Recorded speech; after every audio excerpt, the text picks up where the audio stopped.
अस्सलाम अलैकुम नाजरीन, आप देख रहे हैं स्कोप ट्रेंड्स होराइजन्स। तसव्वुर करें कि अब 7वीं सदी के एक बहरी जंगजू हैं। आपका जहाज दुश्मन के करीब पहुंचता है और अचानक एक जोरदार गरज के साथ अब परमाए आग की बारिश शुरू हो जाती है। आप खौफ के आलम में इस आग पर पानी डालते हैं, लेकिन एक हौलनाक करिश्मा होता है। आग बुझने के बजाय पानी पर मजीद तेजी से फैलने लगती है और आपका पूरा जहाज एक दहकता हुआ जहन्नम बन जाता है।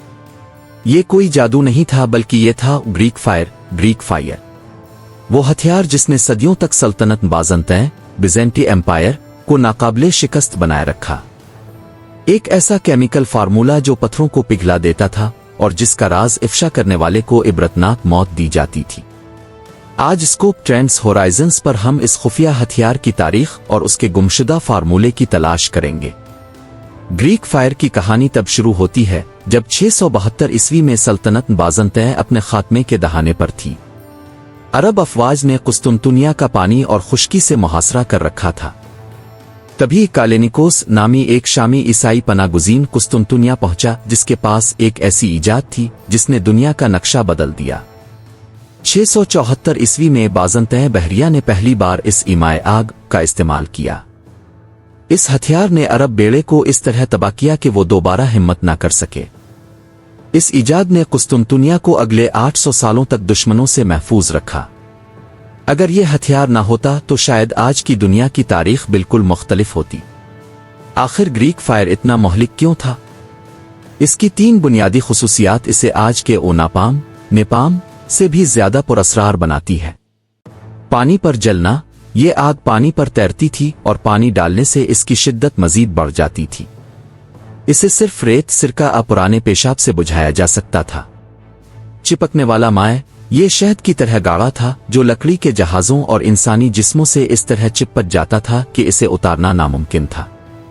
धमाका खेज इखराज, इसे कांसी के बने हुए पंपों और पाइपों के जरिए छोड़ा जाता था, जिसके दौरान ये बादलों की तरह धुआं और गरजदार आवाज पैदा करता था जो दुश्मन पर नफसियाती रोक डालने के लिए काफी था। बाज़ंतैन शहंशाहों के लिए ग्रीक फायर का फार्मूला कौमी सलामती का सबसे अहम हिस्सा था। ये राज सिर्फ शहंशाह और उनके करीबी साइंसदानों तक महदूद था।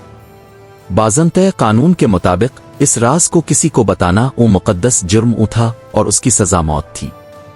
आज के साइंसदानों ने इसे दोबारा बनाने के लिए एड़ी चोटी का जोर लगाया। कुछ माहिरीन का ख्याल है कि इसमें नेफ्था, गंधक, सल्फर और रेजन का आमेजा था। लेकिन सबसे बड़ी गुत्थी यह है कि यह पानी से मिलते ही भड़क क्यों उठता था। कुछ का दावा है कि इसमें चूना क्विकलाइम शामिल था जो पानी के साथ कीमियाई अमल करके शदीद हरारत पैदा करता है। लेकिन हकीकत यह है कि ठीक वैसा ही माए आज तक नहीं बनाया जा सका। वक्त गुजरने के साथ साथ जंगी टेक्नोलॉजी बदल गई। 14वीं सदी तक बारूद और तोपों की इजाद ने ग्रीक फायर की अहमियत को खत्म कर दिया। जब 1453 में उस्मानी सुल्तान मोहम्मद फातेह ने कुस्तुनतुनिया फतह किया तो यह हथियार तकरीबन तारीख के सफ़हात से मिट चुका था। इसके माहिरीन खत्म हो गए और सीना बा सीना चलने वाला यह फार्मूला हमेशा के लिए गुम हो गया। बाज़ंतैन सल्तनत के खात्मे के साथ ही ये मोहलिक आग भी बुझ गई, लेकिन इसने अपने पीछे एक ऐसा मुइम्ना छोड़ा जिसे हल करने में जदीद केमिस्ट्री भी नाकाम नजर आती है। नाजरीन, ग्रीक फायर इस बात की जिंदा मिसाल है कि कदीम तहजीबें साइंसी उलूम में किस कदर आगे थीं। एक ऐसा हथियार जिसने तारीख का धारा बदल दिया, आज सिर्फ किताबों के सफ़हात में कैद है। आपका क्या ख्याल है? क्या मुस्तकबिल में हम इसका फार्मूला ढूंढ पाएंगे? कमेंट्स में अपनी राय जरूर दें। अगर आपको तारीख के ये पुरअसरार राज पसंद आए तो वीडियो को लाइक करें और ऐसी मजीद मालूमाती वीडियोस के लिए स्कोप ट्रेंड्स होराइजन्स को सब्सक्राइब करें। अल्लाह हाफिज।